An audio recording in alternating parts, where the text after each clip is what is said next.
Good morning, students. Today we will see the subprograms, that is functions and procedures.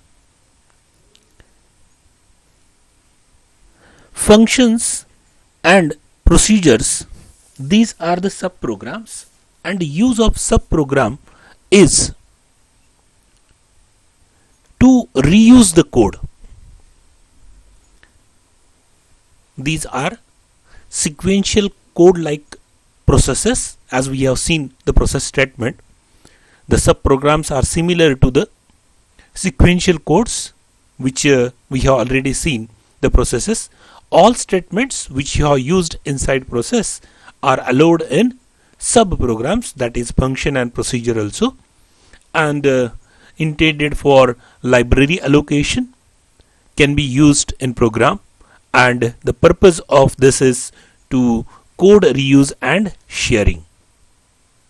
There are two types of subprograms. One is function and another one is a procedure. Let us see function. This computes a single value. Function always computes a single value, and all parameter to the functions are input parameter or signal parameter, and a return statement returns a value to the calling program. Okay, the examples are the resolution function or type conversion function.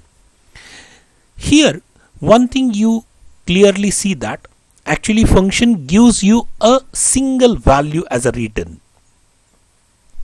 Okay, that's why function will not contain the wait statement.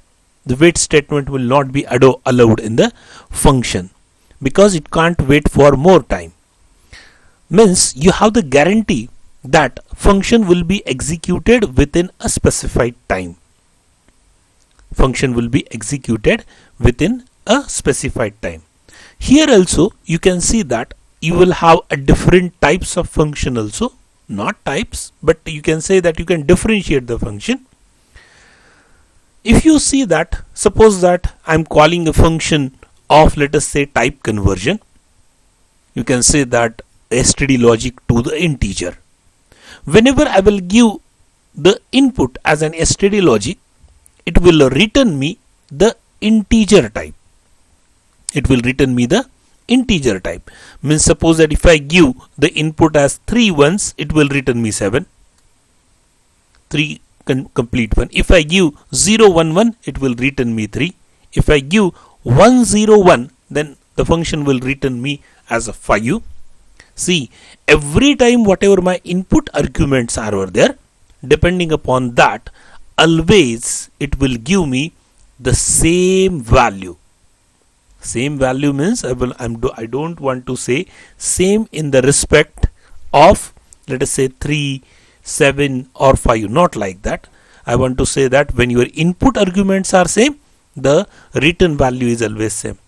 But there is one function in VHDL which will return you a different value, and that function is called as a now function. Whenever you will use a now function in VHDL, it will always return you a current simulation time, and you know that whenever I will call now, the current simulation time will be always different. Now let us see with example what the function is and how the function is being used. Whatever you are going to see is just a code written to understand a function. Means what function is and how to understand the function. For that purpose, this a simple set of code is being written. In this code, the entity is an adder. It has two inputs, x and y, and two outputs, carry and sum. In this, whatever the type of the port is being used, it is a bit. In earlier example, we have used the type as std logic, but now here the type is bit. You know that the bit is a predefined type of language. It is an enumerated type of language, predefined enumerated type, and it has only two values, that is 0 and 1, whereas std logic has a different 7 different values. If you remember, these values were weak 1, weak 0, strong 1, strong 0. Then you will have don't care, then forcing unknown. Like that, different 8 steps are over there, 8 valued logic. But here we are using bit. This is just for an example. Here main concern is that how the function is being written. Okay. Now you can see architecture add1. It is an add1 is the name of an architecture of an adder is. Now before the keyword begin of an architecture, you see there is one declaration, and it is a declaration of function, and name of the function is add bits. The input arguments are a and b, and return is also bit. Okay, there is one variable is being taken, variable is being declared, and it is a result, and it is of the type bit. Okay, and what is the result? It is a XOR b. And what the thing you will return from this function? This function will return the result. End of the function, that is end add bits. Now the keyword begin of an architecture, and after architecture in the statement part you have written sum is assigned add underscore bit in comma x and y. Now this will be executed with the help of add bit function, and it will call the add bit function, and it will execute it, and it will give you the sum. This is just to understand. It is the same thing, that is the sum is equal to a XOR b. But now instead of writing directly XOR b, when you will write a big function, at that time you will come to know the use of this particular thing. For example, if I say that if you want to convert a std logic vector into an integer, quite obvious, it will be very helpful.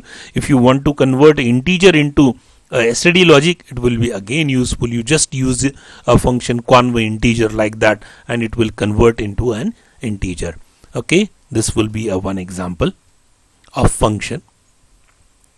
This is another example of a function. Here the name of the function is a rising age. Okay, rising age. Now again you have to recall the example of D flip-flop, which we already studied. Okay, and there in the D flip-flop, while writing the if statement, we have written clock tick event and clock is equal to 1. Then just in earlier example we have written, this is a example to understand how functions are being written. Okay, that's why you can see function rising age, whatever input argument is a signal s, and it is of the type std logic, and return is boolean. Return is of the type boolean, means it will either return true or it will return false. Okay, that is. Now what is the body of this function? The body of function is if stick event and s is equal to 1, then return is true, else return is false. Okay, end rising age, very simple. Okay, begin. Now you see process, this is a D flip-flop. Now here the reset is not being taken, otherwise if you want you can add over there process clock begin. You can write like that. If reset is equal to 1, then q is 0, else if rising age in bracket clock, then q is assigned D. See, here we have used rising age instead of stick event and s is equal to 1. This is again an example of function, and the function is rising age. Procedure. Now we have seen the function. Function is going to return only one value, but the procedure can return none of the value or more than one value also. Means it may return 0 value or it may return more than one value. Can have the input parameter as well as output parameter. Quite obvious, if you go for more than one value, it will not be adjusted with just the return statement. That's why you will have a input also and output also. And procedure call statement is of its own. Procedure arguments list is a direction associated with each parameter. Quite obvious, for every parameter you have to specify its direction, because you can have either in or out parameters. Now the example of procedure. See, as we have seen the example of function, now we will see the example of procedure. Here architecture, arc, ARCH is a name of an architecture and entity name is min underscore max. Okay, architecture arc of min max is procedure sort. The name of the procedure is sort. What are the input arguments? The input arguments are signal, in1, in2, these are in and of the type integer, and its range is 0 to 255, and signal min and max colon out integer range 0 to 255. See now here in the procedure declaration itself you have declared input as well as output. And now begin. Here you have not said written directly. Okay, what is the thing going to return? You will see it is being declared as an out of the procedure. Whatever the thing you want as a return, it is an out. Means min and max will be the output of this procedure. Begin. If in1 is greater than in2, then quite obvious max or in1 is assigned to max and in2 will be assigned to min, else quite obvious in2 will be assigned to max and in1 will be assigned to min. End sort. Sort is the name of the procedure. Now begin. Process ENA. Now listen, ENA is the input and process is sensitive to the ENA. Begin. If ENA is equal to 1, then actually it is enable. Okay, then sort I1 comma I2 comma min comma max end f. When you come out of this procedure, whatever your input arguments are there, and these input arguments will be used and the min and max will get their values at the end of this process. Thank you very much.